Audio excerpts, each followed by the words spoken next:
what you need to know about planned giving. Hi, I'm Bill Stanczykiewicz, and this is the first day from the fundraising school. And I'm joined today by my colleague from the Indiana University Foundation, Matt Treadwell. Matt serves as a gift planning attorney working with donors on planned gifts. And Matt, thanks so much for being with us on this podcast. It's a pleasure. As we teach for the fundraising school, people always ask us, how do I get started with planned giving? They have the annual fund in great shape. Many of them advance to major gift prospects, but they see planned giving as this highly specialized area of fundraising that can seem daunting and overwhelming. What advice do you have? How do I get started with planned giving? Well, first is that everyone should have a will, and therefore you have a path in for a gift plan. With everyone needing to have a will, most people, not everyone does, but everyone should. It is an easy avenue to talk to someone about what comes next. You've already talked to them about their annual fund. You've already talked to them about their major gifts.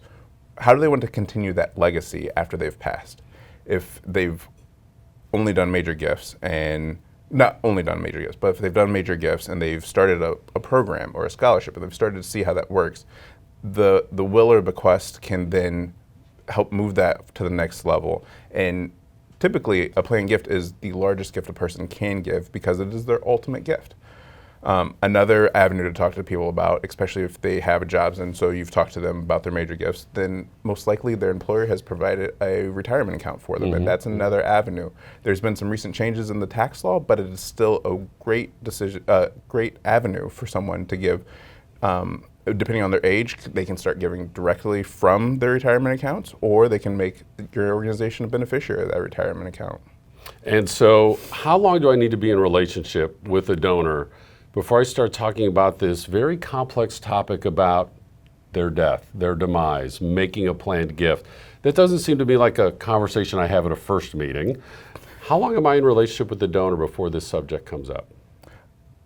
Well, it could be a first meeting depending on the donor and where they are and where you see the conversation going. I've been in conversations with people, and the first time I've met them, it's very clear that they're trying to figure out what to do with that organization when they pass along. And it is the first time that maybe the organization has met with them. So you have to start talking about it right away because that is what is at the forefront of their mind. It might be a little easier for me because my title shows gift planning, so they kind of know what's coming when I am reaching out to them.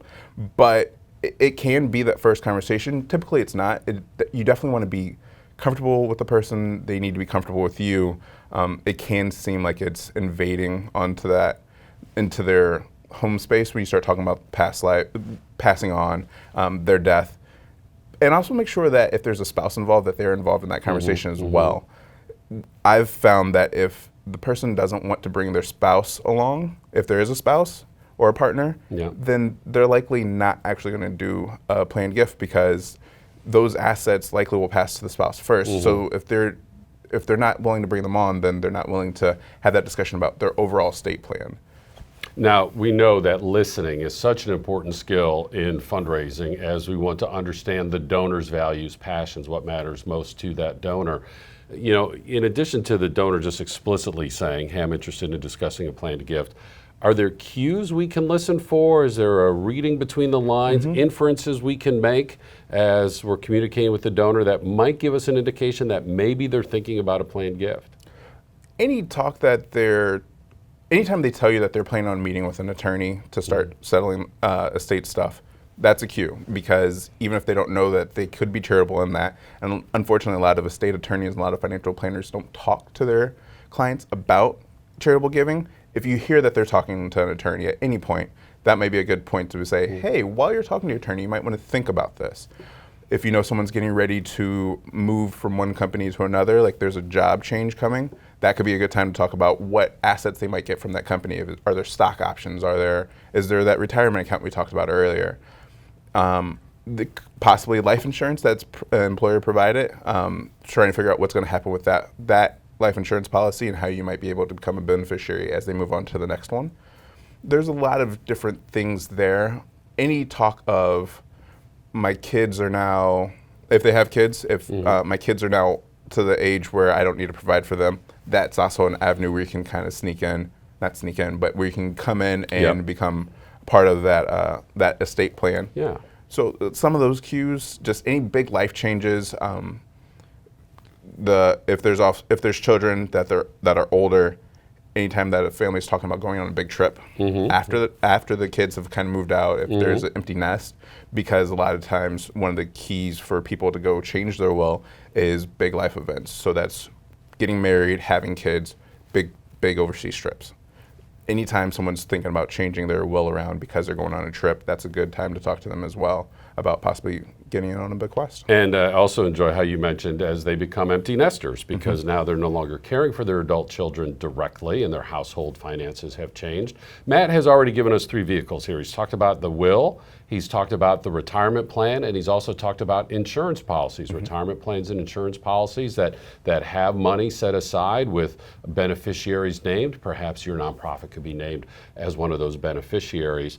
What about when people hear about all these things like charitable remainder trusts and charitable annuities? And this is kind of where the mushroom cloud starts to happen in people's eyes when we talk about this in the fundraising school courses. It's very complex, a lot of legalese here. What advice do you have for the everyday fundraiser in that regard? To stop, take a breath. It's always good to think about those things. If you know someone that's trying to figure out how to stay secure in their retirement years, make sure that there's enough funds there. That's when you can kind of talk to them about a charitable gift annuity or a charitable remainder trust. There are a lot of third-party vendors out there that can help with those. A lot of banks that have a charitable arm, RIN PSG is another one. There's just a number of organizations out there that can help with the life income gifts. Your community foundation might be able to help as well. CICF here in Indianapolis. So there's a lot of different ways that you can get information that you need to help. You can always go to, for instance, the IU Foundation website, go to the gift planning. We have e-brochures to help you at least understand what's going on with those tools. And if you want, you can give us a call. We can talk you through it as well. So there's a lot of different ways that you can find out more information about a gift annuity and a charitable remainder trust. But the key there is if someone's worried about an income stream for the rest of their life after they've stopped working, maybe there's a history of health issues in the family and they're thinking about, I want to be able to do something for your organization, but I also want to make sure that I'm financially set. What can I do there? A charitable gift annuity would be a great option in that type of situation. And as we emphasize in our course on planned giving and in the modules on planned giving in our other courses, your main responsibility as a fundraiser is the relationship with the donor. If something technical exceeds your expertise, that's okay, because what this means is they're talking very seriously about a planned gift. Perhaps you have legal expertise on your board.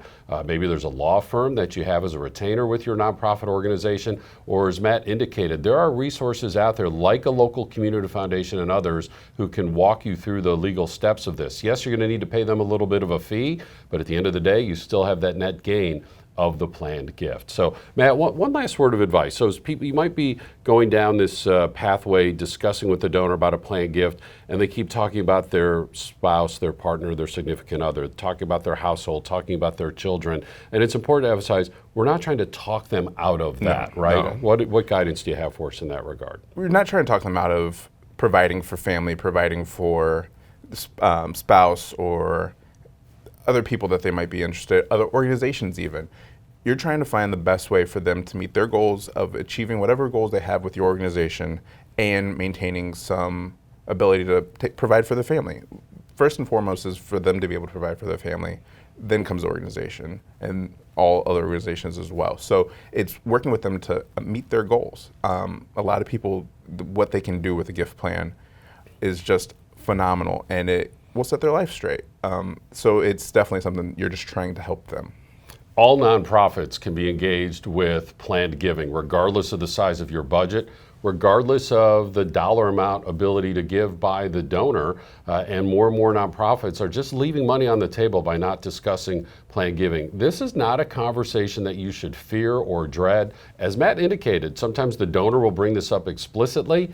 If not, this almost always is a donor you have a long-term relationship with. And this is just a continuing conversation that you can have to let the donor be aware of all the options that are available. Now, this is the type of content that we teach in our planned giving course. Our planned giving course is also part of our certificate in fundraising management. We have 20 Courses total, public courses, leading to 4 different certificates. We're in 18 U.S. cities, and our custom training goes all over the world with courses tailored specifically for your nonprofit, perhaps your nonprofit association, your region, many different ways that we can customize our training for your fundraising needs. Also, we have quarterly webinars and, of course, these free weekly podcasts. All the information is available on our website at philanthropy.iupui.edu/the fundraising school. I'm Bill Stanczykiewicz, and now you are more up to date on this first day from the fundraising school.